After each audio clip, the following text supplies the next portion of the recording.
हो? तोहर बड़ी शिकायत मिलत हो। हमार कौन शिकायत मिलत हो भौजी? आ दूध बेचत बेचत उब गइल का? अरे नाही उबिना गइल ही पगली। आई दूध ह कि पानी है हो? अरे पानी हो और तब का? एकदम तुरंते दुई के थने तरे के लई आवत ही भौजी। आई तोहर झूठ बोले की आदत ना जाई। सुनो सुनावा। काहे गयल दूध पतराई बाबू दे बहा में तुम बताई। काहे गए दूध पतराई बाबू दे बहा के बताई। काहे गए दूध पतराई सुधार बाबू जा। दे बहा के बताई। हमें दा बताई हो हमें दा बताई। हमें दा बताई हो हमें दा बताई।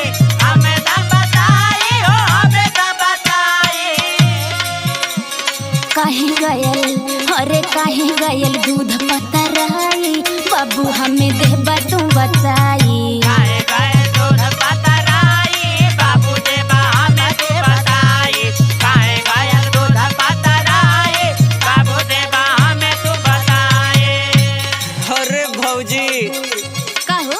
का बताई अपने परिवार से परेशान हो जात है हो। तो बेइज्जती तोहार होई कि तोहर घर वालन के? ई बतावा जब लइके हम आइला दूध ने हाँ। तो उधर कुल भैंसिया के चाप के पानी पियाए देनी।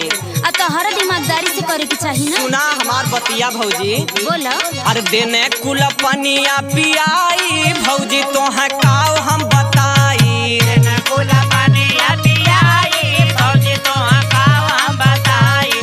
देने कुला पानिया पियाई भौजी तोहा काव हम बताई।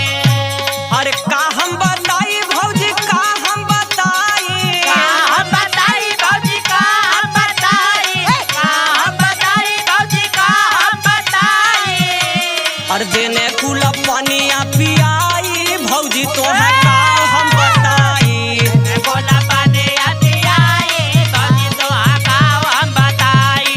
देने कुला पानिया पियाई भौजी तोहा काव हम बताई।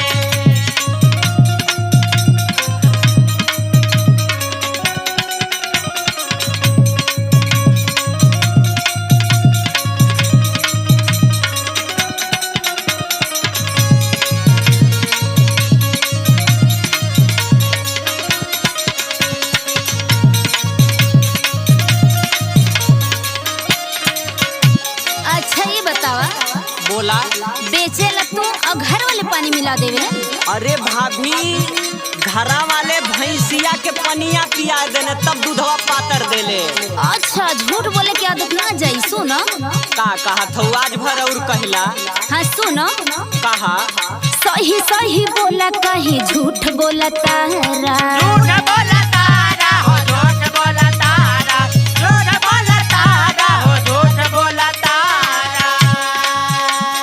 काहे बदे इतना मिलावट कर तारा। मिलावट करा तारा मिलावट करा तारा। मिलावट करा तारा मिलावट करा तारा। ये अपना मोटापा से तंग आ गई बड़का। अरे ना ए भौजाई हमारा के यह लागत। सुनो कहा सही सही बोला कहीं झूठ बोला तारा। काहे बदे इतना मिलावट कर तारा कि बेचत बेचत गईला मोटाई बाबू दे बहा में तू बताई। बेचत बेचत गईला मोटाई बाबू दे बहा के बताई। बेचत बेचत गईला मोटाई बाबू दे बहा के बताई।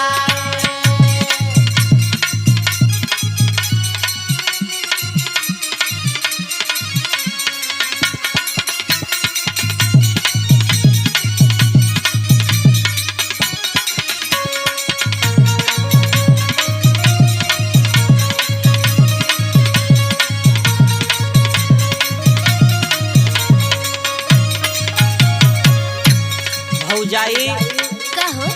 आज भर और सबर करा। हाँ कल से समझला एकदम पेवर दूध मिली तो है। दिखाई तोहार बस बड़का बड़का हाथ। सुना सुना सुनावा अब हम पनिया पियाइब दे के